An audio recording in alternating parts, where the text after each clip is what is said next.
I apologise for looking like I've been dragged backwards through a hedge twice, but welcome back to the YouTube. And I'm literally just at the gym now, and I have done my faster cardio because now I have 3 20-minute sessions in per week, which I do on rest days. Like usually I will have three rest days a week. If I don't, I'll literally just come in and do cardio on a upper body day. I'll just avoid doing it on leg days just so I can save as much of, I suppose, recovery capacity to training legs as possible. But just to drop you a quick update, I am 5 days now into my diet. My high last week was 76.7, and as of today I'm 74.4. So I've dropped over 2 kilos in under a week, which is pretty good going, to be fair. And I'm not even really like hungry yet, to be honest. Like I'm just enjoying my meals a little bit more, which is really nice, because obviously towards the back end of that push, you would have seen last video that I had to make my meals like a lot lower volume. But yeah, like just done the cardio, 20 minutes boxed off. I'm gonna drive back home now and do my steps at home, because I like to get the majority of my activity boxed off before I have my first meal. So my routine will literally just be to get to the gym for like 6:30, get my 20 minutes of cardio done. Takes me 20 minutes to drive back home, and then I'll do probably between 4,000 and 5,000 steps. So I'll do a solid like 40 minutes walk outside in the fresh air, and then that will be my chunk of activity boxed off for the day, because then I only have like a smaller amount to do to spread across the rest of the day then, and it's just something I don't feel like I'm then chasing my tail, which is the worst. Like there is nothing worse than getting to the evening like 5-6 o'clock and then being like, shit, like I have steps to do. I make sure that all my steps are literally boxed off before like probably about 2-3 o'clock, and then I just trickle them in to the rest of the day, because basically they're already met, or the bulk of them is already met. So I'm gonna get back home now because I want to make sure that I'm getting my walk done, ideally like all finished and showered before like maybe like 8:30, just so I can make sure that I'm sat down with my first meal. So yeah, I'll catch you in a bit. Just watched that video back and I just realised how much of a sweaty mess I was, so I do apologise. I also realised that I wore this shirt in my last video.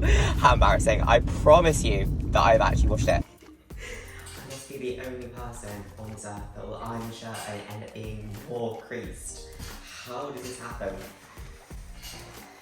Mark always jokes about the fact that I literally cannot iron for shit, but I say it's just because when you literally live out of leggings, nothing actually has to be ironed.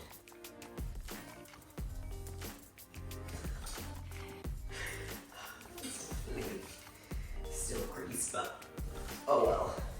Okay, so I've had a shower. I don't feel quite so decrepit now, which is nice, and I've dry shampooed the shit out of my hair, so I feel like I'm ready to make a more official start to this vlog. Now, like I updated you on earlier, I am a good couple of kilos down. I actually had my check-in feedback come through this morning.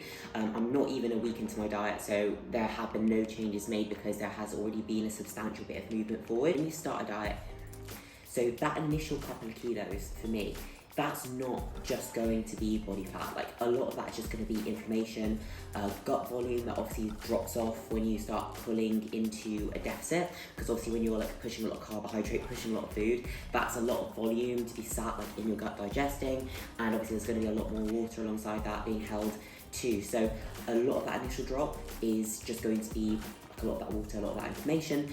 So now going forward from here, this is where we're going to get a much better idea of like where my rate of loss actually does stand, because it's not like I'm expecting to pull off 2 kilos like every single week. So often like that initial shift is going to be like other factors aside from just actual body fat loss. So now is where it gets a bit more interesting, because as much as like I do feel a little bit leaner, I feel a little bit tighter, I know that across these next few weeks now, like that's where I'm going to see the most kind of substantial change, especially the leaner you get, the more you notice those changes come through. But what I'm going to do now, because today is a rest day, so I have like a few like kind of house jobs to do. I need to redo my supplement boxes because no one else is going to do them for me.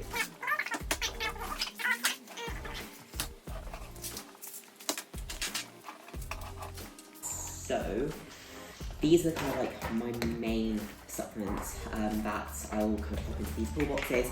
Now, supplementation is not going to save you if your diet is terrible, but remember that supplements are just that. They are to supplement your diet with the things that essentially you might not be able to get enough of in your diet. Now, I try and keep the supplementation quite simple, just keep this in like literally all year round. I do have, one thing that I will note that I do have a lot of is fish oil. So I have this nautical, and I also have like krill oil here. So what's really important about fish oil is that you actually get a good quality fish oil, because some of them are literally just practically sunflower oil with just a little sprinkling of the active ingredients, which is like EPA and DHA. So this I definitely do recommend, because this has a decent amount of EPA and DHA in it. Another one that you can get is the Trained by JP Omega Pharma Pro. So that one is also a good one to get if you're unsure, because a lot of the ones that you can pick up are, say, just kind of underdosed when it comes to that. So I do a lot of fish oils. I'll do one of these in the morning, or one of each in the morning and in the evening. So that's like 4 caps across the day, just because I think that fish oil has so many benefits. Obviously it's something that we don't really get that much of in our normal diet, and I think kind of the more the merrier if you can with this. It's great for things like inflammation, cardiovascular health. Like the benefits are practically unlimited, so highly recommend stocking up on those.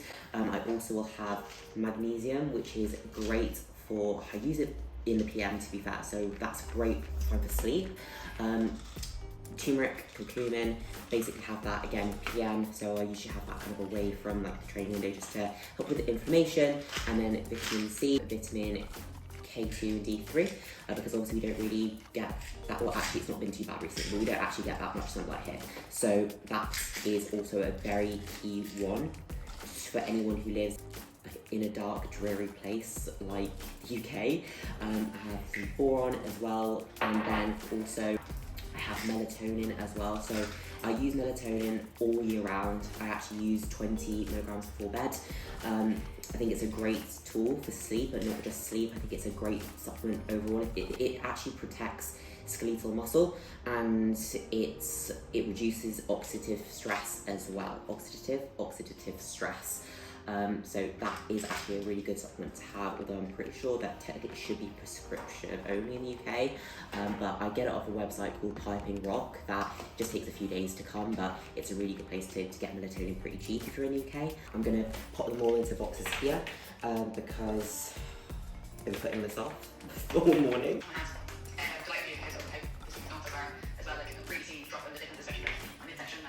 With the changes that we've already seen this week, like honestly unreal. I think now what we're really going to notice is the leaner you're getting, the more these little changes you start to notice and they start to kind of pop through.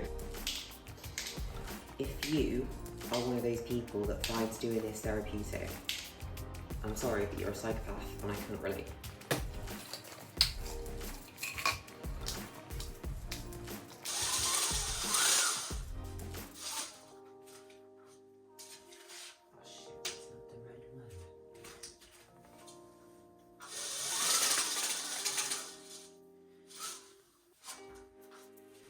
Good morning guys, it is now the following day. I didn't vlog anything else yesterday, so we're gonna start fresh. It's actually a leg day today, so it's Saturday. So this morning, I don't have any check-ins to do for clients, but the routine is practically the same. So updates for the day. I'm down another 0.2 of a kilo, so seems like at the minute, going off of a trend across the past like 7 days or so, going off 0.2 of a kilo every single day. So hopefully that rate of loss kind of continues to be the same, and we can get a really solid start. Well, it already has been a solid start to this diet, but I'd like that to stay consistent from now on. I have got a good bit of my food ready for the day already, and like I said, it is going to be legs today, which I assume that we're training at the same time. We are actually going out for Kuba's birthday later. We're actually going to get sushi. Well, technically not really getting sushi because we're dieting, so we're just going to be present.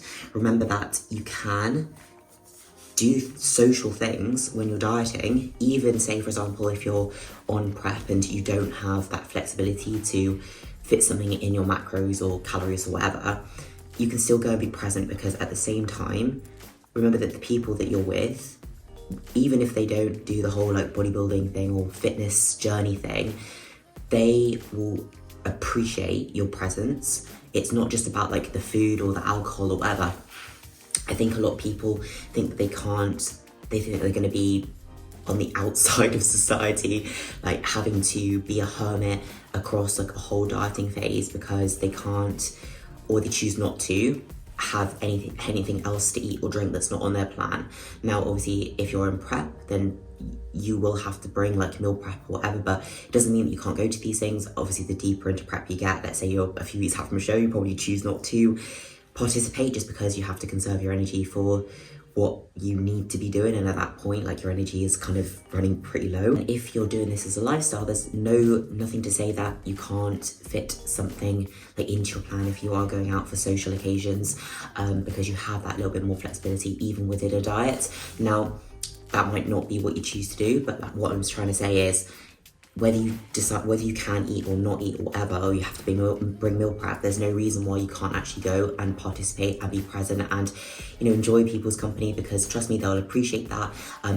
There is always conversation to be had if you're someone that feels like your friends or family puts pressure on you to do X, Y, and Z that you don't want to do. In which case, you just need to communicate why your goals are important to you and what you're trying to do here, and that you want to go be present, but obviously you want to stay on plan, then they should respect that. So anyway, my random 2 cents for a Saturday morning. Definitely not ready to do a physique update quite yet, because like I said, the first part of that body weight loss is just going to be a lot of information and gut volume generally, so there's not too much fat loss having occurred quite yet, although I do feel, you know, a good bit leaner. I'm gonna leave it probably another week or so before I kind of do like a bit of a physique update, but I am definitely feeling just that little bit tighter. Mark has actually said that he thinks that I look a good bit lean already, so I definitely feel like I can see just a little bit more separation through like quads. Obviously my hamstrings and glutes are still practically non-existent, but that's fine. Hopefully one day we'll see them come through a little bit more.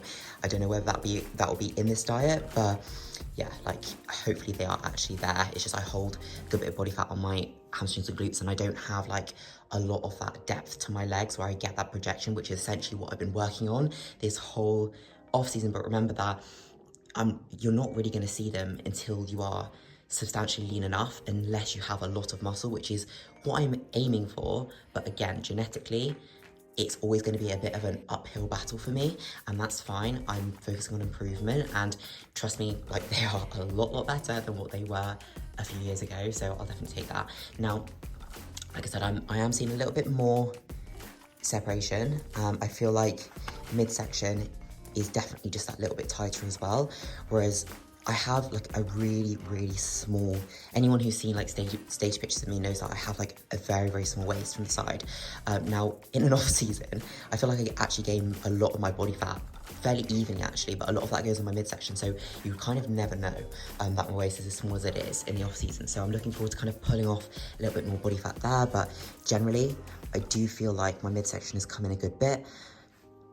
And considering at the moment I'm still 74.2 as of today, I'm pretty happy with the look. Like, obviously I do feel like I've dropped off a lot of water, a lot of information as well, but I'm just looking forward to kind of just continuing to get the ball rolling and seeing a little bit more come through, because I think across this time, if I can pull off like a solid, if I can pull off 10 kilos, and I think that is actually pretty realistic at this point, then that is going to be decently leaner than where I'm at now, which is super exciting, because then I'll be like 65 kilos or so, about 65 kilos, and I do feel like we're going to see a lot more of the shape that I've actually built across the off season, because obviously when you're growing, it's like you don't really see it, and then you have to have that blind trust that what you're doing is working.